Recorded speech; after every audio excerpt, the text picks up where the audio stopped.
नमस्कार, आर्या न्यूज देख रहे हैं आप और मैं आपके साथ अलका सिंह। बुलेटिन की शुरुआत करते हैं। यूपी के लखनऊ में रामचरितमानस की प्रतियां फाड़ने और जलाने के मामले में छत्तीसगढ़ के सीएम भूपेश बघेल ने बीजेपी पर निशाना साधा है। सीएम ने कहा कि बीजेपी को राम नाम से कोई मतलब नहीं है, सिर्फ वोट बैंक की राजनीति कर रहे हैं। कि जितने भी उन्होंने कहा, महात्मा गांधी ने जो कुछ कहा या मैं जो कह रहा हूं उसको शब्दशः मानने की जरूरत नहीं है, या जो दर्शन है उसमें जो बातें शब्दशः मानने की जरूरत है, उसकी गुण विवेचना करके उसको स्वीकार करो। ये बात उन्होंने कही है। अब इसमें गलत क्या है? अब भाई रामायण में बहुत सारी बातें हैं, माता पिता की बात मानना चाहिए।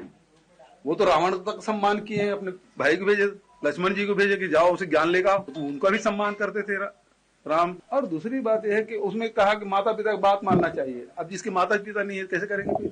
तो सब चीज को, रामायण बहुत बड़ा ग्रंथ है, उसमें बहुत सारी बातें हैं। इसलिए मैंने कहा कि कोई बात आपके लिए उपयुक्त होगा, कोई बात मेरे लिए उपयुक्त होगा, कोई इनके लिए। बहुत ज्यादा करने की जरूरत नहीं, एक चौपाई। और कितने भारतीय जनता पार्टी के नेता कार्यकर्ता हैं जो अपने माँ बाप की बात मानते हैं, रोज पैर छूते हैं। ऐसे बताया भारतीय जनता पार्टी के लोग जो अपने माँ बाप से अलग नहीं रहते या अपने माँ बाप को घर से नहीं निकाल दिए, ऐसे हैं? यदि वो माँ बाप के साथ रहते हैं, सबका सम्मान करते हैं और घर से नहीं निकाले हैं या घर उसको छोड़ नहीं दिए हैं, तो फिर भारतीय जनता पार्टी छोड़ देना चाहिए, निकाल दीजिए। भारतीय जनता पार्टी कैसे लोगों को निकाल देना चाहिए। जो रामायण में जो बातें हैं वही बात को पूरा पालन करते हो। कोई पति छोड़े, कोई पत्नी छोड़े, कोई भाई छोड़ा है, कोई माँ बाप को छोड़े। रामायण एक दर्शन है जो हम लोग को समाज को एक रास्ता बताते हैं, उसकी मीन मेख निकालने की जरूरत नहीं है। उसमें जो अच्छी बात है उसे स्वीकार करना चाहिए, जो हमारे लिए जरूरी है।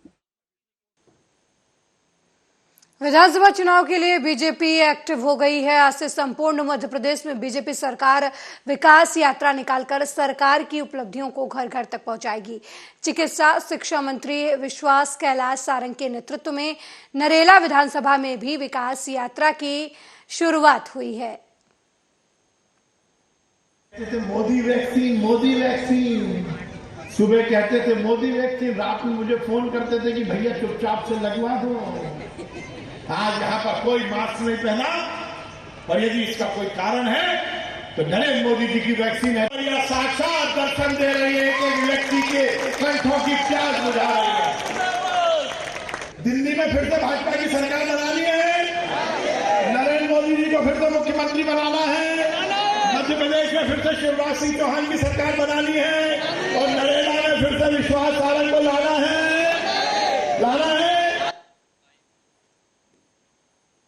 खबर डिंडोरी से है, जहां भारतीय जनता पार्टी ने डिंडोरी जिले की दोनों विधानसभाओं में विकास यात्रा के लिए रोड मैप तैयार किया है। 20 दिनों तक चलने वाली ये विकास यात्रा पंडरिया और बालपुर से शुरू हो चुकी है। इसके लिए पूरा अमला गांव से लेकर जिले तक पूरी तैयारी कर रहा है। वो तो वहीं जहां एक और बीजेपी विकास यात्रा निकाल रही है, वहीं दूसरी तरफ कांग्रेस भी पीछे नहीं है। कांग्रेस विकास खोजो यात्रा निकाल रही है। तो हमारे जिले का जो कलेक्टर साहब है उनका भी नाम विकास है, और उनके सवेरे उठने से और गांव में लोगों के बीच में जाने से माननीय मुख्यमंत्री जी बहुत प्रभावित हुए हैं, और इसलिए एक मंच में कलेक्टर साहब का नाम भी लेकर के उन्होंने कहा कि विकास जो डिंडोरी में हो रहा है, मुझे ऐसा लगा कि मुख्यमंत्री जी ने कलेक्टर साहब के नाम को देख करके यात्रा का उनके दिमाग में विचारधारा आ गया। पर जहाँ जहाँ कलेक्टर साहब जा रहे हैं वहाँ जनता हमसे पूछ रहे हैं कि साहब, हम तो सुनते थे कि कलेक्टर साहब आता है तो हर प्रकार की समस्याओं का निराकरण वहाँ मौके पे हो जाता है, पर बोले जब भी ये आते हैं तो समस्या। वहीं कटनी जिले में बहोरी बंद विधानसभा के तेवरी से विकास यात्रा का शुभारंभ किया गया। ये यात्रा लखनवारा, गुदरी, लिगरी, बिचुआ, भेड़ा से होती हुई स्लीमनाबाद के हरदुआ गांव तक पहुंचेगी और तेवरी का भ्रमण करते हुए तेवरी प्राथमिक स्वास्थ्य केंद्र पहुंची, जहां प्राथमिक स्वास्थ्य में बने नए कमरे का उद्घाटन किया गया। विकास यात्रा का मुख्य उद्देश्य कामों का लेखा जोखा है। मध्य प्रदेश में भारतीय जनता पार्टी की सरकार 2003 से चल रही है और ऐसा हम कहते हैं, लोगों का भी मानना है, लोगों ने देखा भी है कि भारतीय जनता पार्टी की सरकार का नाम ही विकास है। ये यात्रा 2003 से चालू हो चुकी है, 2022 से 23 में चुनाव होना है। हमने इन 5 वर्षों में, विगत 5 वर्षों में इस मध्य प्रदेश के अंदर, इस विधानसभा के अंदर विधायक जी के द्वारा विधायक निधि से काम कराए जो जा रहे हैं, उनका लेखा जोखा जनता के बीच में प्रस्तुत करना चाहते हैं और उसको करने के लिए ही ये विकास यात्रा है। हम ये बताना चाहते हैं, क्या नाम? पैसा नहीं आ रहा है। काहे का पैसा? काम का। किस काम का? रोजगार गारंटी का। कितने महीने से? एक 7 हफ्ता हो गई। जी हाँ। ये काहे का काम देते हैं आपको? नीम है और मुंशी। ये काहे का काम देते, कहाँ से काम देते, काहे का काम दे रहे हैं? वो आप ही पूछिए वहाँ से जाके ग्राम पंचायत से किसको काहे का काम देते हैं। सरपंच से काम मिल रहा, पंचायत से मिल रहा? क्या पंचायत से मिल रहा है, मगर यही है कि ये मकुंदी है जो ये वहाँ का वो है मैट है, रोजगार गारंटी जी। और ये क्या करता है कि किसी भी को कहता है तुमको भगा देंगे, नाम काट देंगे, तुमको काम ठेका से करना हो तो करो, नहीं अपने घर जाओ। अच्छा, ठेका से करवाते हैं? जी हाँ, रोजगार गारंटी में। जी।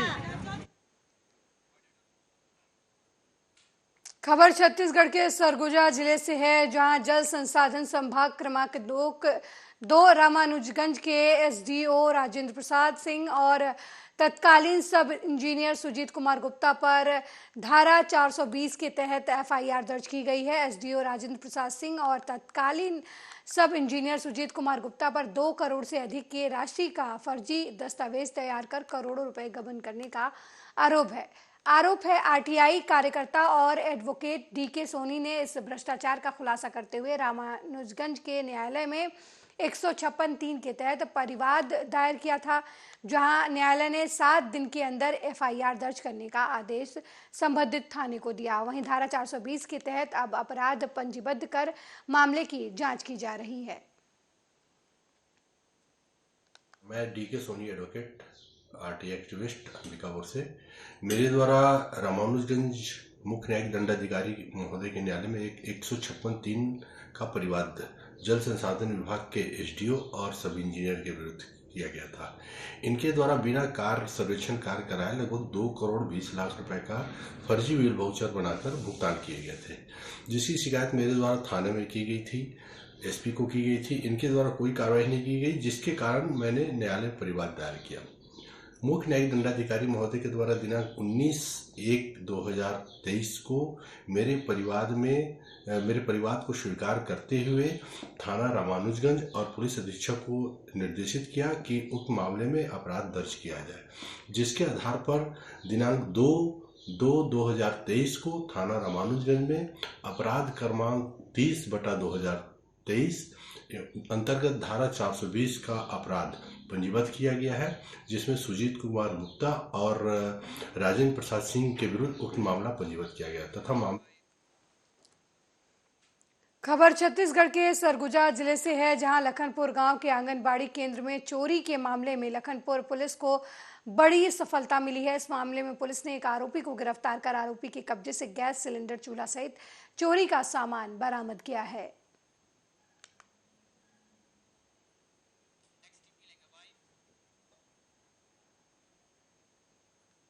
वहीं मंदसौर जिला मुख्यालय पर संत शिरोमणि रविदास जी की 646वीं जयंती बड़े उत्साहपूर्वक मनाई गई। दरअसल आपको बताने के जगत गुरु संत शिरोमणि गुरु रविदास जी की 646वीं जन्म जयंती मंदसौर जिले के कई ग्रामीण क्षेत्रों में सूर्यवंशी और मेघवाल समाज की तरफ से मनाई गई। शिरोमणि रविदास जी महाराज की 646वीं जयंती मंदसौर में मेघवाल समाज विकास परिषद के नेतृत्व में धूमधाम से मनाई जा रही है। संत शिरोमणि रविदास जी ने कहा था कि ऐसा चाहूँ राज्य में मिले सबन को अन्न, छोटा बड़ा सब बसे रविदास रहे प्रसन्न। जयंती का एक ही उद्देश्य बालिका शिक्षा। मंदसौर में मेघवाल समाज विकास परिषद के नेतृत्व में मंदसौर में भव्य छात्रावास बनाना। एक जमाना था जब कबीर के दोहों को समाज के दर्पण की तरह माना जाता था। कबीर कहते हैं, गुरु गोविंद दो उखड़े काके लागे पाँव, बलहारी गुरु आपने गोविंद दियो बताया। इसका साफ मतलब है कि गुरु ईश्वर से भी ज़्यादा महत्वपूर्ण है, लिहाजा भगवान से बड़ा दर्जा गुरु का होता है। लेकिन ये गुजरे ज़माने की बात हो चली है। ताजे मामले में एक बेहद हैरान करने वाली खबर सामने आई है कटनी जिले से, जहाँ बड़वारा विकासखंड से ये खबर सामने आई है, जहां नवोदय विद्यालय के विद्यार्थियों ने अपने ही स्कूल के प्रिंसिपल पर हमला बोल दिया। वो भी सिर्फ इसलिए क्योंकि बीते दिन स्कूल में अनुशासन कायम करने के लिए बच्चों पर कड़ाई की गई और उनके अभिभावकों को बुलाकर हिदायत भी दी गई थी। जिसके बाद 12वीं क्लास के छात्र गुट बनाकर रात को 9 बजे प्रिंसिपल के घर पहुंच गए और जमकर गाली गलौज की। इसके बाद छात्र इतने पर भी नहीं माने, उन्होंने प्रिंसिपल पर हमला बोल दिया और गुरु शिष्य की मर्यादा को तार तार कर दिया। जी, वो स्टूडेंट थे ना सर, और क्या नाम, उन्होंने जो ना घर के सामने आकर के काफ़ी गाली गलौज की। इवन दैट उनका मूवमेंट अमांत मूवमेंट था और स्टाफ उनके पीछे था। तो उन्होंने और उसके बाद दोबारा से फिर 11 बजे के करीबन घर पे अटैक किया था, पत्थर वगैरह फेंके। जबकि हमने मना किया, हम परिवार के साथ बाहर आए ना, मैंने किया तो ऐसा लगा कि वो हमारे ऊपर अटैक कर देंगे, घर के तरफ को बढ़ रहे थे। जी, वो स्टूडेंट थे ना सर, और क्या नाम, उन्होंने जो ना घर के सामने आकर के काफ़ी गाली गलौज की। इवन दैट उनका मूवमेंट अमांत मूवमेंट था और स्टाफ उनके पीछे था। तो उन्होंने और उसके बाद दोबारा से फिर 11 बजे के करीबन।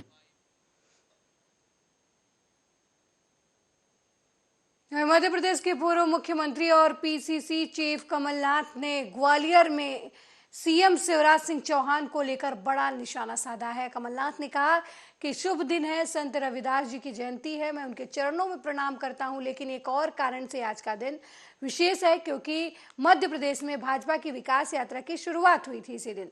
शिवराज सिंह 190 महीने मुख्यमंत्री रहे हैं, 215 महीने भारतीय जनता पार्टी की सरकार रही है और शिवराज सिंह चौहान को इन 190 महीनों का हिसाब देना चाहिए। 70% किसान नहीं है, मजदूर है, ट्रैक्टर चलाते हैं, पंप की मरम्मत करते हैं। ये आज प्रदेश की तस्वीर है। और ये नाटक की इन्होंने अभी इन्वेस्टमेंट समिट किया, ये 6वां इन्वेस्टमेंट समिट था।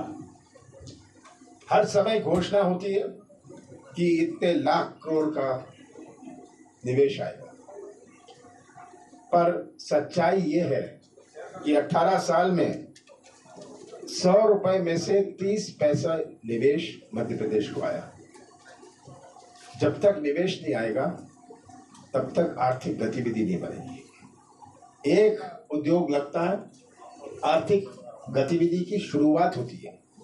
कोई गाड़ी चला लेता है, कोई होटल चला लेता है। खबर छत्तीसगढ़ के सरगुजा से है, जहां अंबिकापुर शहर के SRS हॉस्पिटल में निःशुल्क स्वास्थ्य शिविर का आयोजन किया गया। निःशुल्क स्वास्थ्य शिविर का लाभ उठाने सभी वर्ग के लोग SRS अस्पताल पहुंचे, जहां बीपी, शुगर, हीमोग्लोबिन की जांच के साथ पैरों के नसों की जांच कराई गई, जिससे शुगर की वजह से होने वाली बीमारियों का समय रहते पता कर इलाज किया जा सके और इस बीमारी से निजात पाया जा सके। इसके साथ ही अस्पताल संचालक ने जिले के ग्रामीण क्षेत्रों में पहुंचकर लोगों के बीपी, शुगर, पैरों के नसों की निःशुल्क जांच कर परामर्श देने के लिए सेवारथ की शुरुआत की, जो सप्ताह के प्रत्येक शुक्रवार को ग्रामीण क्षेत्रों में पहुंचेगी। स्वास्थ्य का आयोजन हमने निःशुल्क किया है मेरे दादाजी के याद में। आज इस अस्पताल को 1 साल पूर्ण हुआ है। आज ही के दिन मेरे दादाजी का जन्मदिन भी था। उनकी याद में हमने एक मेगा कैंप लगाया है। इस कैंप में हमने शहर के हर वर्ग के लोगों को बुलाया है, ताकि वो अपना शुगर, बीपी, हीमोग्लोबिन ये सब जांच कर सके, पैरों की नसों का जांच कर सके, जो शुगर की वजह से होने वाली। आज जो हमने ये एक विशेष चिकित्सा सुविधा कैंप लगाया है, वाहेगुरु की मेहर और नगरवासियों के सहयोग से टुटेजा परिवार इस नगर का सदैव ऋणी है। और आप सबके सहयोग से टुटेजा परिवार ने, जैसे कि हमारे आदरणीय पिताजी सरदार रणजीत सिंह टुटेजा जी ने प्रारंभ किया है, आज उनकी जन्मतिथि के स्मृति में परिवार द्वारा ये कैंप लगाया गया है। परिवार के सदस्य डॉक्टर हर्षप्रीत सिंह टुटेजा जो जागरूक मतलब लोगों को बता रहे हैं नेत्रदान क्या होता है, उसकी ज़रूरत क्या है।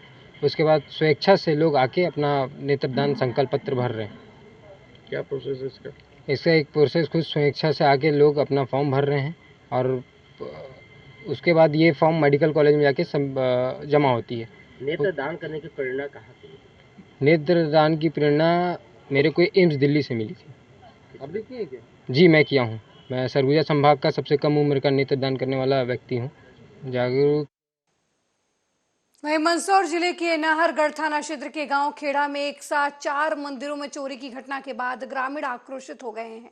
ग्रामीणों ने 2 संदिग्धों को पकड़ा और नाहरगढ़ थाना पुलिस के हवाले कर दिया, जिसके बाद कुछ ही समय बाद दोनों संदिग्ध युवकों से पूछताछ कर पुलिस ने उन्हें छोड़ दिया। मामला अभी भी संदेह के घेरे में है और मामले की जांच की जा रही है।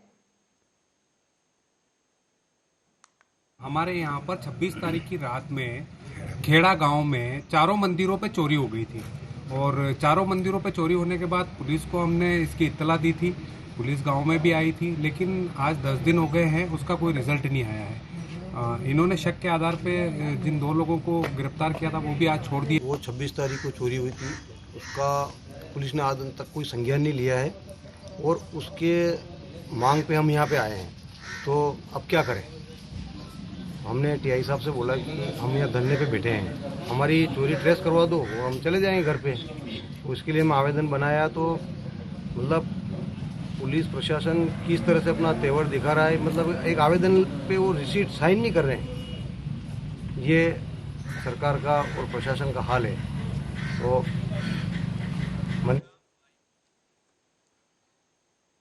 वहीं गैरेला पेंड्रा मरवाही जिले के पुलिस कंट्रोल रूम में महानिरीक्षक बीएन मीणा के जरिए जिले में सर्विलांस के लिए लगाए गए सीसीटीवी कैमरों का उद्घाटन पुलिस कंट्रोल रूम की तरफ से किया गया। गैरेला पेंड्रा के प्रमुख चौक चौराहों तिराहों में कुल 17 जगहों पर 61 सीसीटीवी कैमरे लगाए गए, जिसकी मॉनिटरिंग पुलिस कंट्रोल रूम से की जा रही है। और जीपीएम कार्यक्रम के अंतर्गत आज सीसीटीवी कैमरा का उद्घाटन हुआ है और अभी कुछ महत्वपूर्ण स्थानों पर कैमरे लगाए गए हैं। आगे आने वाले समय में इनकी संख्या बढ़ेगी और हमने सब जनप्रतिनिधियों से भी आह्वान किया है, जनता से भी आह्वान किया है कि वो भी अपने अपने जो व्यावसायिक संस्थान हैं, उनके स्कूल्स हैं या घर हैं, उनके आसपास सीसीटीवी कैमरा लगवाएं। सीसीटीवी कैमरा अपराध को रोकने के लिए और अपराध को डिटेक्ट करने के लिए काफ़ी महत्वपूर्ण होता है। जैसा अभी हम लोगों ने यहाँ पर वहीं सरगुजा जिले के विकासखंड बतौली के बेलकोटा के हाई स्कूल भवन की स्थिति जर्जर होने की वजह से हाई स्कूल छात्रों की जान को खतरा बना हुआ है। ग्रामीणों ने बताया कि गांव के ही माध्यमिक शाला में हाई स्कूल का संचालन किया जाता है, जिससे माध्यमिक शाला के छात्रों के साथ साथ स्कूल के छात्रों की पढ़ाई प्रभावित हो रही है, जिसको देखते हुए गांव के जागरूक युवाओं ने प्रशासन से शाला के भवन के जीर्णोद्धार की मांग की है। स्कूल का समस्या है कि छत ढहने की कगार पर है और दूसरा चीज़ की फर्श भी जो है टूट गया है, पूरा जीर्ण हो गया है और बच्चों का पढ़ाई लिखाई इसमें नहीं हो पा रहा है। अभी लगभग 2 साल से स्कूल बंद पड़ा हुआ है और कई बार जैसे जानकारी मिला कि माननीय मंत्री जी को भी जो हम लोग की सब ग्रामवासी की ये मांग है कि हाई स्कूल का भवन जो है पूरा जर्जर है, आप देख रहे हैं। बच्चे लोग को पढ़ाई डिस्टर्ब हो रहा है, बहुत दूर दूर से बच्चे आते हैं, 4-5 गांव से यहाँ बच्चे पढ़ने आते हैं। इधर गहिला सिकटापारा हो गया, दिवरी हो गया, झरवा हो गया, सब बच्चे यहाँ पढ़ने आते हैं। हाई स्कूल एकमात्र हाई स्कूल है जो नज़दीक में है, बाकी हाई स्कूल शांतिपारा में है, तो नज़दीक में ही है। हम लोग सिर्फ शासन से ही मांग करते हैं जल्द से जल्द हमारे इस गाँव के स्कूल को अच्छा से करवा दें। हम लोग की सब वहीं शिवपुरी में दोस्ती में दगा करने का मामला सामने आया है, जहां एक युवक के साथ दूसरे युवक ने दोस्ती की। इसके बाद जो हुआ वो हैरान करने वाला है। दरअसल एक दोस्त ने अपने ही दोस्त के साथ दगा किया और उसकी पत्नी को लेकर भाग गया, जिसके बाद पीड़ित युवक थाने पहुंचा और पत्नी को ढूंढ निकालने की गुहार लगाई एसएसपी से। काम करते थे 6 महीना बाद बॉम्बे गुजरात पहुंचा से साथ में दोस्ती बन गई। किससे? ससपाल गुजर से। कहाँ का है ये? खड़ेला का। आप ही के पास गाँव है कोई? हाँ। फिर दोस्ती बन गई। दोस्ती की वजह से थोड़ा बात चलन होने लगा। ठीक है। मेरे को धमकी ममकी देता था। किस तरह की धमकी देता? ये कर दूंगा, वो कर दूंगा। हाँ। फिर तो बोला कि मार दूंगा, ये कर दूंगा। किस लिए मार देगा? कोई इसको ले जाऊंगा। किसको? वंदना कौन है जी? मेरी घरवाली को ले जाएगा। तो उससे उसका प्रेम प्रसंग हुआ था? क्या हुआ था? मैं जब उधर ही था सर जी। वहीं थे? हाँ, गुजरात में था। हाँ, वहीं धमकी देता था? हाँ, नहीं यहीं फिर घर से देता था। वो भगया आ गया था क्या वहाँ से? फिर तो मैं वहीं रहा। उसके बाद में आया था, धमकी ममकी देता था। गाँव में कौन मिल जाऊँ तो इधर उधर मिल जाऊँ, ऐसा कर दूंगा, वो कर दूंगा। तो तुम्हारी पत्नी से उसका अफेयर था क्या? नहीं, अब चाचा लगता था। कौन का? बच्चन को। वहीं छत्तीसगढ़ के अंबिकापुर की कुछ महिलाओं ने 2 साल पहले रोटी क्लब की शुरुआत की थी। रोटी क्लब के पूरे 2 साल होने पर महिलाओं की तरफ से अंबिकापुर के मेडिकल कॉलेज अस्पताल में जरूरतमंद लोगों को 3000 रोटियां बांटी गईं। समूह की महिलाएं लोगों की सेवा कर बेहद खुश नजर आई। दरअसल इस अभियान की शुरुआत कोरोना काल में की गई थी। समूह की महिलाओं का ये मानना था कि जरूरतमंद लोगों को अपने घर की पकी हुई रोटियां इकट्ठा कर एक बैंक बनाया जाए, जिससे रोटी बैंक का नाम दिया गया। ये हमारा रोटी बैंक है। ये हम लोगों ने किटी ग्रुप, हम लोग का एक किटी ग्रुप है, छोटा सा किटी ग्रुप। चूँकि हम लोगों ने एक बैठ के आपस में चर्चा किया कि क्यों ना अपन किटी में अपन जो पैसा कंट्रीब्यूट करते हैं तो कौन ऐसा कुछ बहुत आगे कर सकते हैं और हम लोग इसको और आगे बड़ा रूप में करने का प्रयास कर रहे हैं। लगभग कितने सदस्य हैं अभी आपके टीम में? हमारे अभी टीम में 25 सदस्य हैं और आगे भाभी लोग जुड़ते जा रहे हैं और यहाँ तक भैया लोग भी जुड़ रहे हैं। मेरे साथ इस बुलेटिन में फिलहाल इतना ही। देश दुनिया की तमाम खबरों को देखने के लिए देखते रहिए आर्या न्यूज़। नमस्कार।